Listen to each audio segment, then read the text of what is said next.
Fortnite Battle Royale. That game where 100 players all parachute in together, land, find weapons, and try to kill each other in any way possible. From splodes, to guns, to traps, there are many ways to die in Fortnite BR, but don't you worry, because I'm here to help increase your longevity, and hopefully net yourself a few wins in the process. My name is SluggyBug, and I'm about to drop a knowledge bomb on your face of 15 tips you should know before playing Fortnite Battle Royale.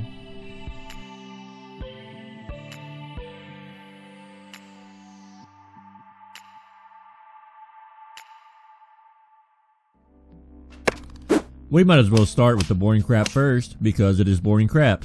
The first thing we'll be talking about is our video settings. In video games, the more FPS we have, the better. FPS, meaning frames per second, relates to us of how well the game is running on our system. The more frames we have, the smoother the gameplay, and the smoother your aim will be. If you have a potato PC, it'd be best to crank the settings down to low. If your PC can handle it, play with whatever settings you choose, but I would say at the very minimum, you will want 60 FPS.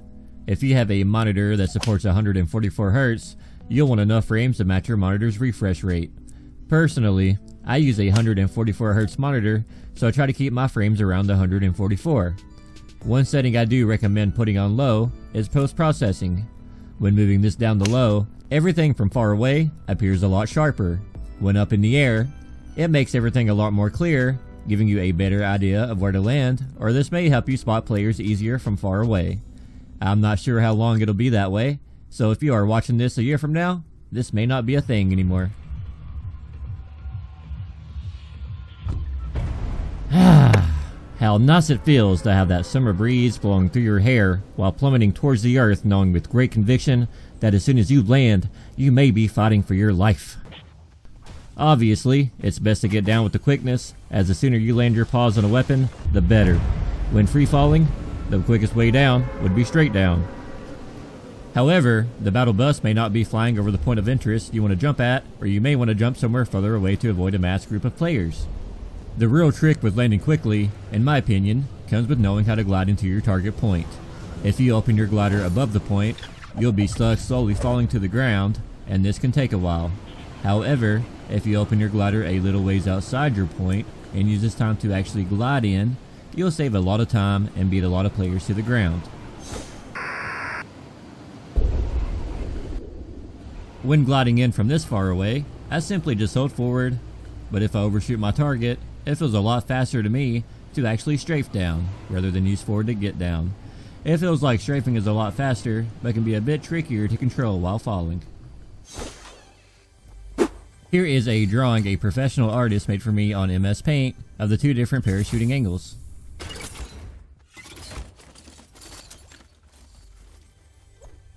Also, I'm not sure how long this will be in the game, or if it is even still in the game, but you can free fall on the edge of the map where there is no ground.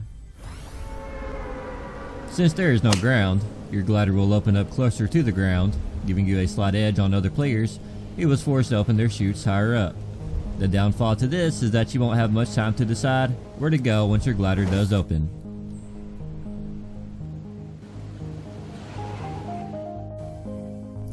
Loot can be found all over the world. Some high, some low, some found in places hidden below. These basic huts generally spawn one weapon and ammo. The ones on these stilts have one spawn on the bottom and one on the top, so be sure to check both. There's also these little huts with attics in the top. Be sure to check here for chests. The busted up houses are decent for loot. Houses are really nice for weapons and usually have a chest as well, and always check for a basement area. The named points on the map are usually pretty decent for loot, but may be challenged by other players. However, if you come out alive, not only will you be feeling good about a few kills, you may have some really nice loot. If that's not really your thing, and you like to land somewhere off the grid, try to remember where you find chests or loot at. Once you learn the map enough, it is pretty easy to tie these together in a sort of route. This will help you get geared up in the mid-game, and also, some of the chests are hidden in clever areas, so always keep an ear out for the buzzing. This is a dead giveaway if a chest is nearby. I could go in a lot more depth with this, but I gotta stop here so the video isn't 45 minutes long.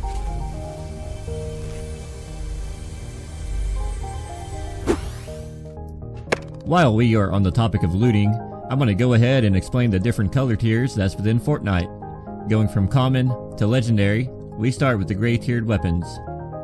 These weapons are rather easily found, and when compared to their counterparts, do the least amount of damage. Not only that, they are also less accurate, having a larger bloom area.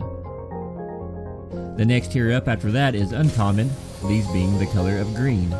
This tier of weapon holds a slight edge on its common counterpart. After that, you have your rare weapons, or blues. This color tier can possibly mean a bolt-action sniper rifle, or even a rocket launcher. Both very valuable weapons in the game. Purple is the next tier up after blue. If you find a purple weapon, pick it up, because you just found an epic. These weapons have better than average damage and accuracy, and are only surpassed by their orange counterparts, the legendary weapons. These will be the most accurate, damaging weapons you can get your hands on. However, finding one of these may prove to be a challenge in itself, as they are somewhat hard to find. There are several different weapons found within Fortnite BR, so I'm going to give you a quick rendition of what you'll find while exploring the world. While I'm going over them, I'll give you my quick, biased opinion on that weapon. To start things off, we'll start with the medium-ranged assault rifles. Typically, any of these rifles are pretty good in my opinion, and are worth carrying. They include the AR, the SCAR, the burst rifle, and the scoped AR. There are two types of shotguns, the pump shotty and the tactical.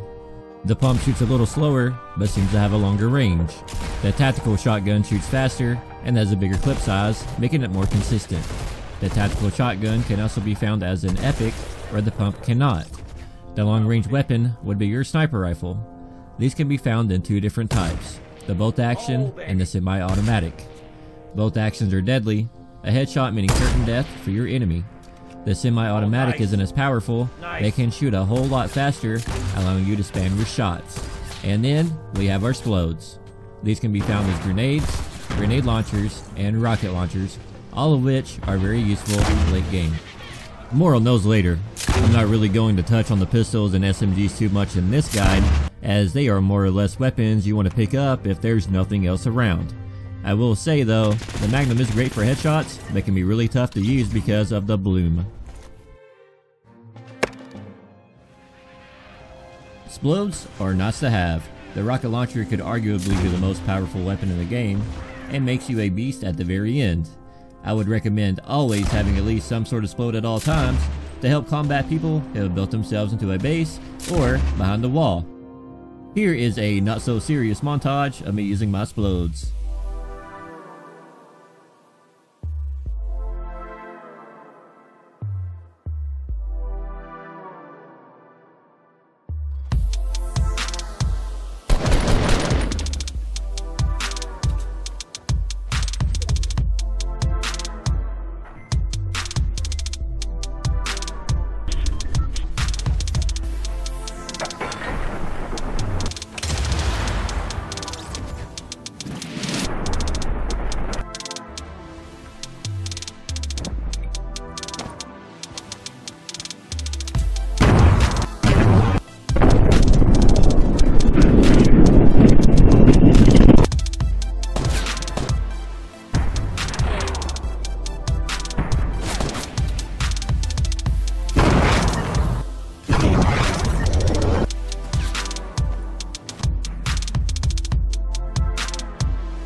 After a fight with somebody, it is a good idea to know how to heal yourself, so I'm going to break down the different healables found within Fortnite BR. The first healable I'm going to mention are bandages. They heal 15 health back per bandage, all the way up to 75 health. Next up are first aids. These are a bit more rare than bandages, but will heal you all the way to full health. If you manage to heal up to 75 health with bandages, you may be wondering how you get back those extra 25 hit points. That's where slurp juice comes in. When used, it will give you 25 health and 25 armor over time. And then there are the shield potions, which don't exactly heal you, but they will give you 50 shields total to work with, essentially giving you 50 more hit points. Of course, it's best to always have some type of healable on hand, as you'll never know when you'll need to heal yourself. If you are playing in squads or duos, remember to share with your team. Sometimes you'll stumble across traps in the world that you can place on the floor, walls, or ceilings. These are very powerful, as oftentimes they are enough to one-shot players who accidentally walk through them. I just got a guy in my trap. Another thing to note is that traps don't occupy a spot in your inventory, so they are basically free to haul around and use. If I see one early game, I will usually pick it up and place it down. It only takes a second to do, and you never know when somebody will walk through it and die. The electric traps are very loud, so be sure to keep an ear out for the noise of the electricity. Other traps don't really have sound cues, but are very noticeable as long as you're listening out for them. A little ways into the game, you'll hear a noise like this one right here. This indicates that somewhere on the map, there are airdrops on the map in the process of falling to the ground. These airdrops can contain anything from legendary rocket launchers to shield potions to first aids, so obviously it can be a good idea to go for these. If you decide to go after one, be ready for a fight, because they are very noticeable from far away and will attract other players to the area.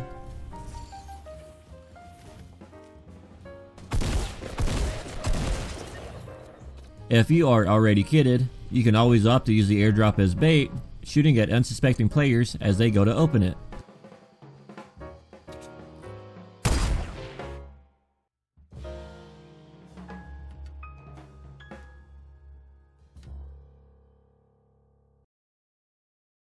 Aiming in Fortnite can feel a little weird at first, so I'm going to do a very basic breakdown of the aiming mechanics within the game.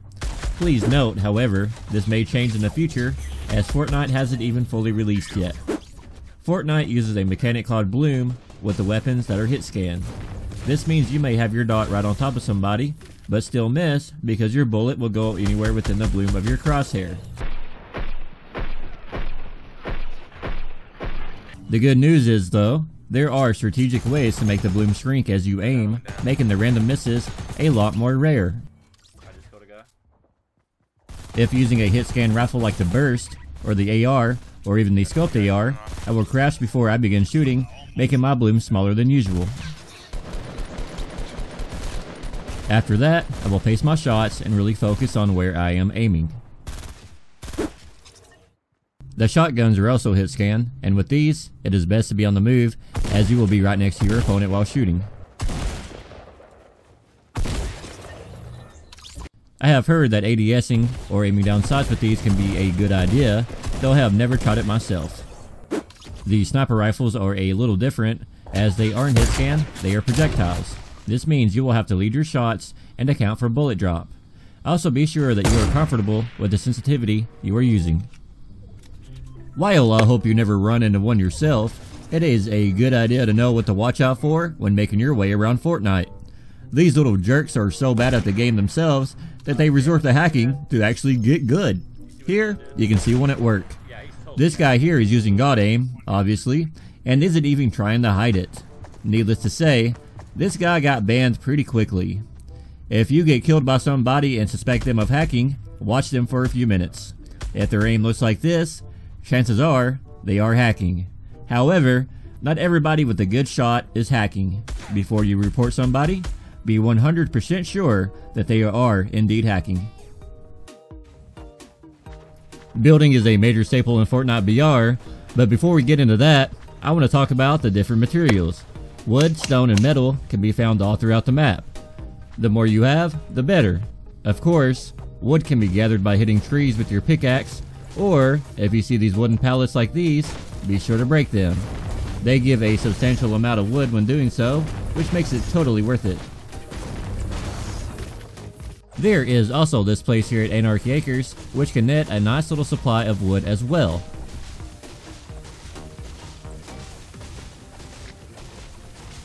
The best way to get stone is by mining stone nodes like these. There is an abundance of these at Fatal Fields, just west and east of there. Of course, there are stone nodes all over the map as well, So if you see one, it might be a good idea to mine it to get some extra stone for later. Metal can be found through cars or by hitting anything that's metal. Flood's factory is full of metal, so that may be a good place to start. Of course, the best way to get more materials is through killing other players. Just be sure to have an abundance of materials late game, and at the early start of the game, I like to have at the very least 100 wood on hand, so I can build if I'm being shot at. Out of all the tips I'm going to tell you, this is one of the most important to remember: build stuff. This is why it's important for us to have an abundance of materials on hand, especially wood, because you never know when you might want to wall yourself in, build a ramp to go up a mountainside, or just build stairs to reach a chest somewhere. I could go on forever about building, but in this video, I'm going to cover the basics. In the early game, it is best to have wood on hand, so if you need to reach a chest somewhere, you can. Or if somebody is shooting at you, you can build cover. You can use the building in a ton of creative ways to get the drops on your enemies. During the mid game, you basically want to be ready to build if somebody starts shooting at you, and if you go to loot another player or airdrop out in the open, be ready to wall yourself in so nobody can get a free shot at you. During the late game, it is best to have a lot of materials so you can build a base in the middle of the circle. Of course, things don't always go as planned. You might have to build the floor out a little bit to get into the safe zone. That's one reason why it is so important to have the excess materials. Since building quickly is important, it is best to actually set up the hotkeys individually for the different building pieces. For example, I have my ramps bound to the V button. All I have to do is hit V, and I'm ready to build a ramp. Also remember that if you go under the building tool in the game, whatever material you have selected when you go back to your weapons will be the material you build with, should you choose to quick build a ramp or wall. I can't stress how important building is in this game, and it can literally make the difference between a win and a loss in a fight. Fortnite is a third-person only game, which means you cannot go in the first person at all. There is a huge advantage to this, as while in third person, you can peek around corners, over stairs, or the edges of mountains, while not revealing your own location.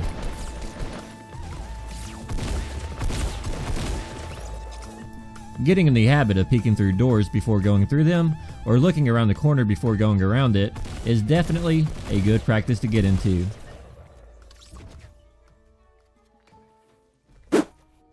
Always be on the watch out around you, as players may be telling you without you knowing it. It really blows my mind at how many people I see running and not even turn around to look behind them because they are so focused on what's ahead of them. Leaving your back open like that will give the opportunity of somebody flanking you and probably taking you out of the game.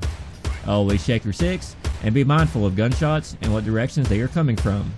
I'm always scanning around looking for players and find myself doing the flanking most of the time. The biggest cue in Fortnite for me are the sounds. Footsteps are very loud, and as such, I recommend turning the gameplay sound all the way to the max. This will help you hear other players easier, and help you be more prepared in engaging them. Sometimes you can see more just by listening. Always keep an eye out and an ear, and be sure to check behind yourself often.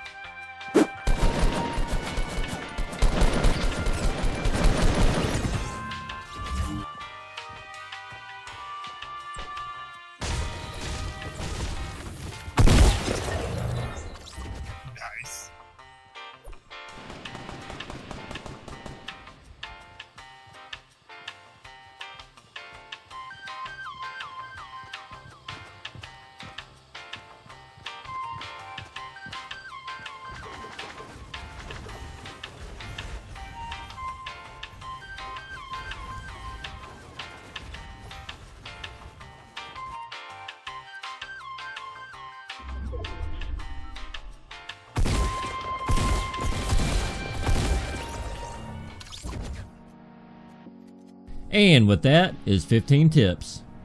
If you made it this far, thank you for watching the video to the very end, and be sure to drop a like if you enjoyed the video or learned something new. If you want to see more informative videos like this one, be sure and subscribe to the channel. My name is SluggyBug, and this is the part where I say thank you for watching and good luck out there.